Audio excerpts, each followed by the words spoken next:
Hello, welcome to Nezo's Bad Shop. I'm your host, Nezo, and you're looking at a small box with the letters, well, some letters, but it spells out Breve, and it's from Reve-D.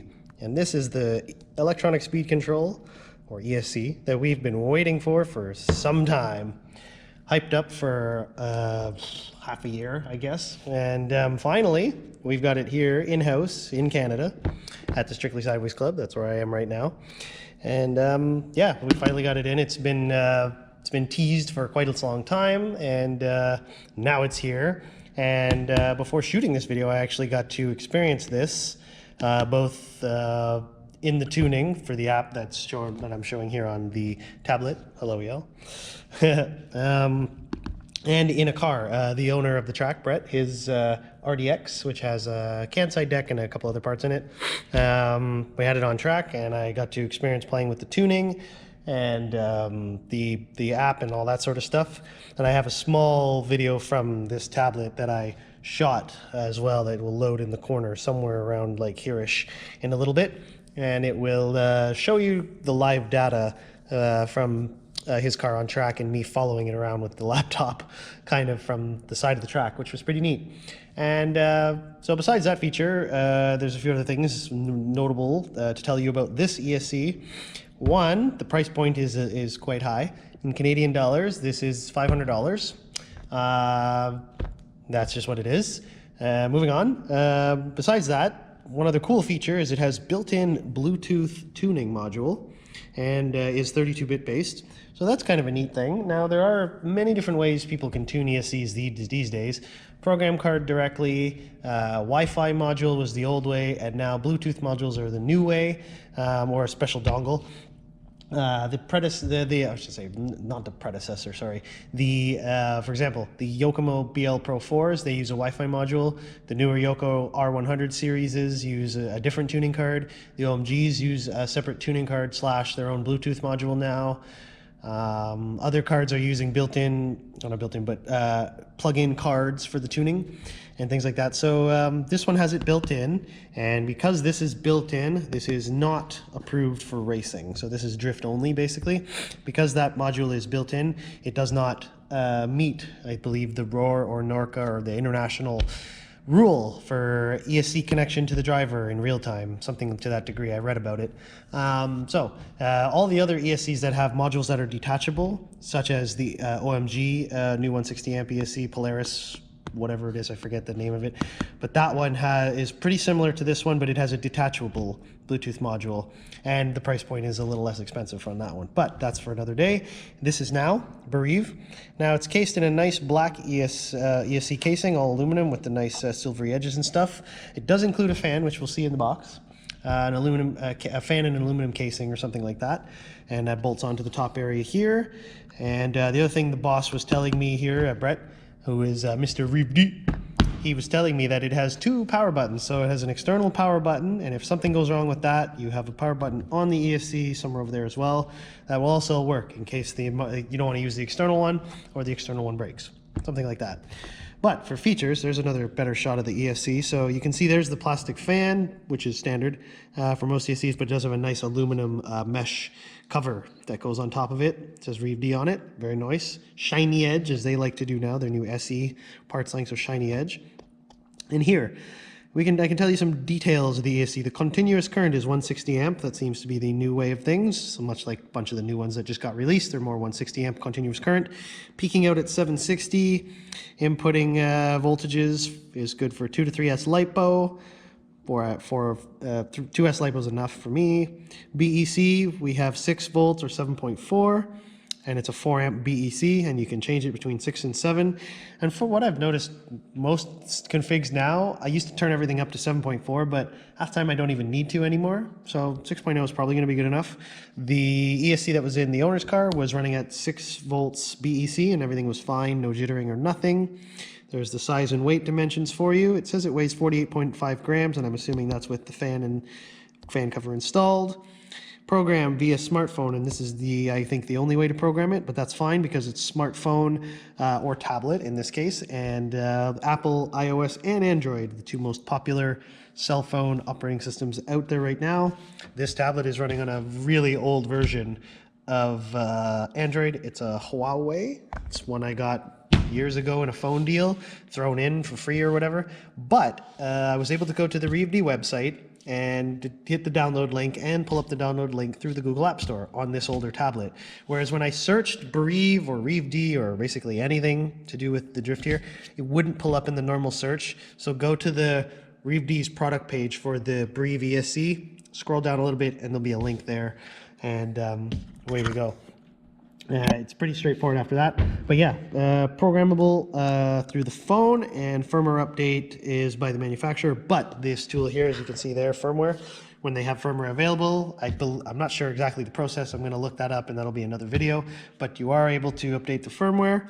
And waterproofing, it says not available, so this is not waterproof. Most drift ones are not waterproof, except for the ones you might find in a ready-to-run car, but the higher-end ones are not, and the ESC is applicable for 110 scale drifting.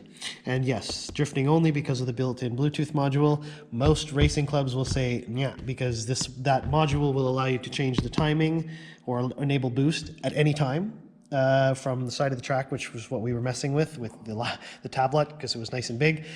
And in racing, that's a big no-no, because most racing classes are zero timing, zero adjustment that way. So yeah, so this is drift only. And having chatted about all that, look at the lovely sides of the box here. It's pretty much the same thing back to front.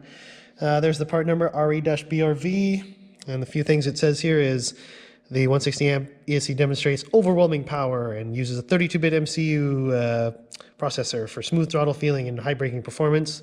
Fans included with the aluminum casing on the top, and you can program it via smartphone, and it has pre-installed default settings. Basically, the default settings are pretty good. When I had a look, the default settings in my eyes were pretty dang good, and the only thing I changed quickly for the boss was I got rid of the 10% drag brake. We turned the boost on to about 20 degrees, and I think I changed the throttle boost application from throttle to RPM. I think that's all I did for him, I think, if anything. And it ran pretty good, and he liked it, and he was jamming and throwing it around the track. So you'll see some of the footage in the little thing that's popping up here or whatever. It'll be looping. So with that, let's cut this open and see what's what. And I gotta figure out how to cut this one open. I think that's that, and we'll peel it all up, and we'll go from there. Yes. So the big question, well, I guess more once I do more driving and stuff like that, was immediately how many things could I tune, and comparing to other ESCs, the tunability, curvatures, what other kind of neat stuff can I do? Especially, a lot of people have asked me, how is this going to compare to the existing OMGs, the new OMG, the existing Yokomos, the newer line of Yokomos, and also there was a few other, Accuvants, how it's going to compare to the Accuvants, because they have had their RAD line out for a while, which is very close to the Zarvis lines. I think it's Zarvis is how I'm pronouncing it. The regular and the SX, I have a Zarvis regular. And one thing I already noticed is there's no way to enable any kind of rev limiting on this, which the Accuvants has that, and it is less expensive. So things like that. But I mean, rev limiting is not something I see a ton of in competition per se. It's more of a little showy offy and more for fun. And I haven't really seen too many people use it, but some people do use it, and they program their things as such. So, but that's for another day. This is now. Let me slide this off. Oh, no, yes. Fit and fitment's tight like a tiger. Okay, anyways, yes. So we got it open. Let's see what it looks like. Woo! So big foam chunk there to kind of, keep everything even. And the ESC comes pre-soldered here from the factory, probably a machine solder, so I don't know how good that will be, but the boss's car ran all right, so there it is. Let's get it out of the box. What else we got in the box? This foam block there to hold it in place, hold the thing in place.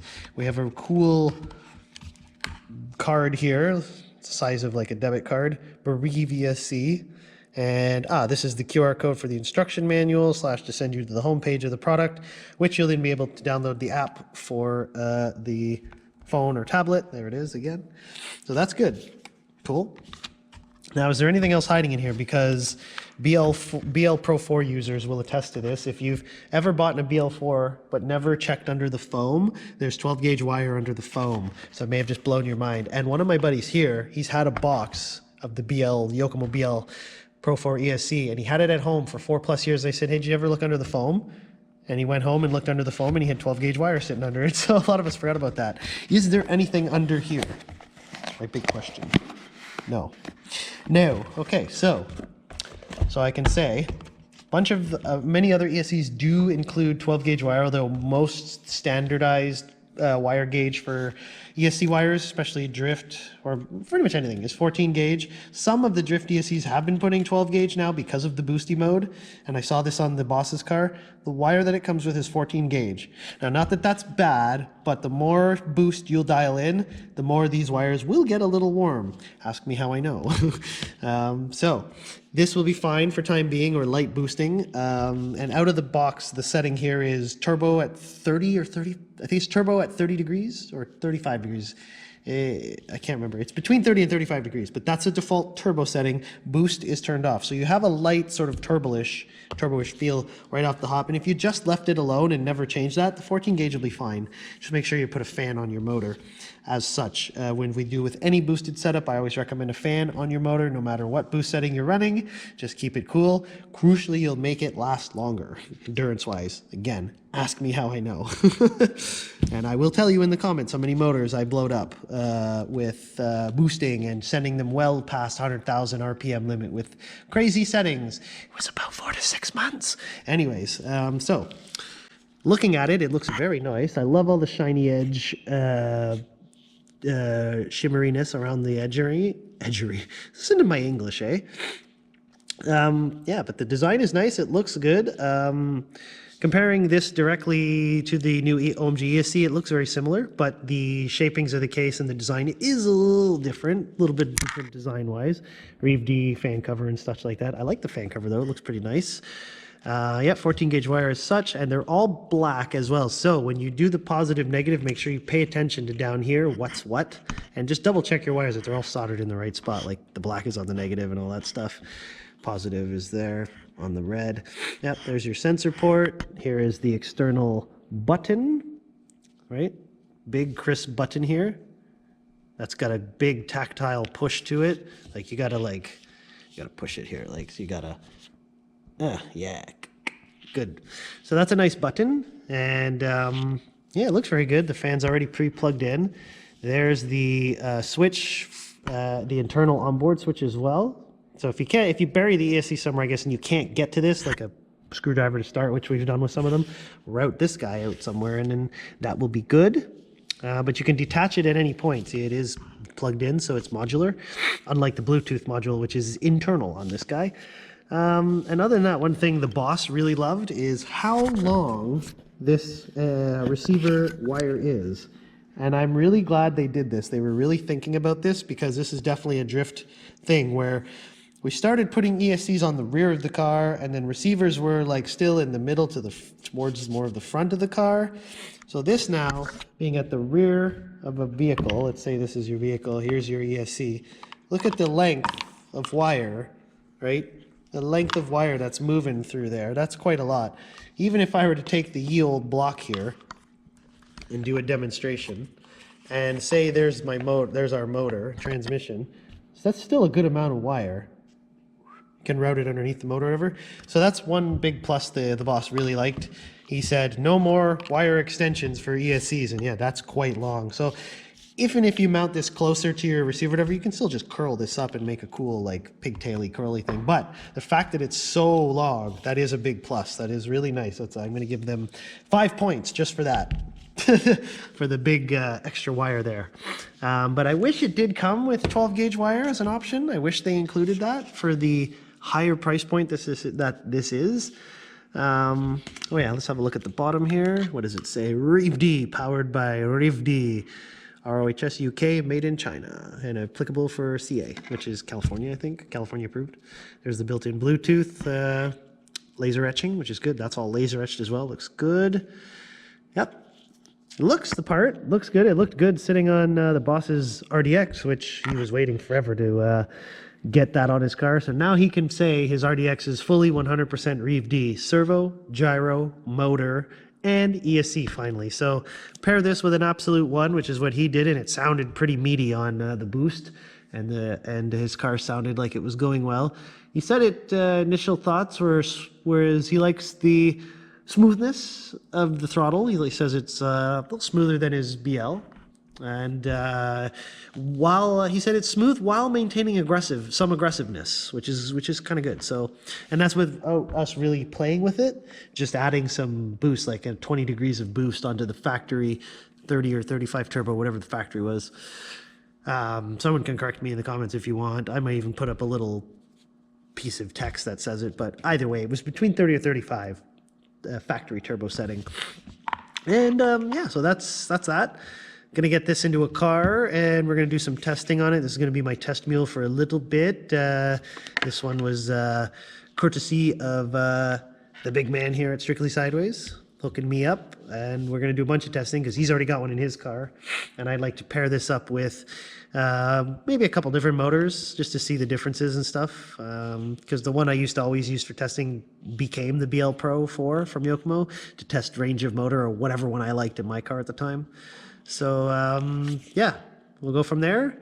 Let me know if you've got one of these already, because these have been out on the market for, well, a couple weeks to a month or so now.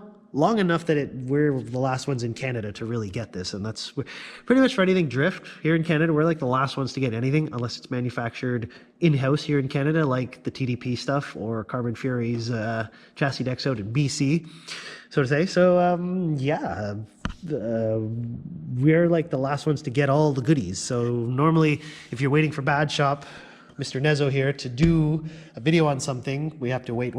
Unless somebody wants to send me something ahead of time or this or that, then I'll gladly review it, because a couple of the guys here got a few other things we're going to review that they got in that I haven't got yet.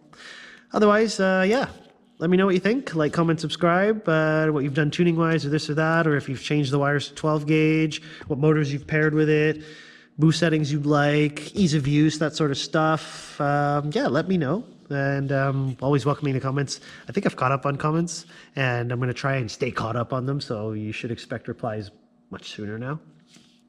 Yeah, but otherwise, I like the look of it, and the footprint looks good, and it should fit on pretty much any car pretty well, because it's about the same footprint as most drift ESCs, like the OMGs, the BL4 Pro, AccuVants even to that degree.